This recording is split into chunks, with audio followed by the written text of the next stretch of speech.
People like to think of things in terms of steps. What steps do I have to take to get somewhere?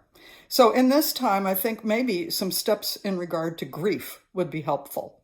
First step is grief itself, acknowledging that we're sad. We're sad that people are dying.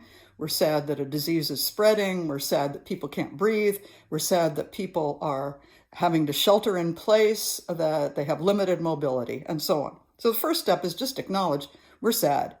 The second step after grief is grit.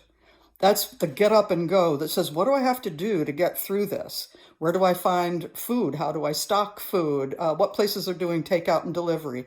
How do the kids get taught? How do I communicate with people? What sacramental resources can I access? The third step, I think, is generosity. That's when we turn outward. We begin to say, okay, who can I help and how can I help them? Is it a GoFundMe page? Is it knock on the neighbor's door? Is it call somebody and find out if they're okay? Fourth step is grace, acknowledging that God has gifted us with the beauties of nature that sometimes we don't even notice and maybe are noticing a little bit more now.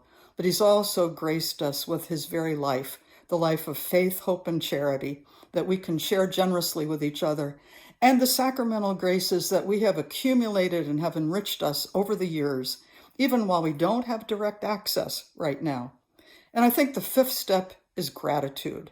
Thankfulness to God, thankfulness that we live in the time that we do with the resources that we have to be able to have quick communications, to know where the resources are, and to be able simply to find means of survival, even in difficult moments. So I'm suggesting that we look at these steps: grief, grit, generosity, grace, and gratitude, and bless God with all our hearts and souls. Thank you, and God bless you.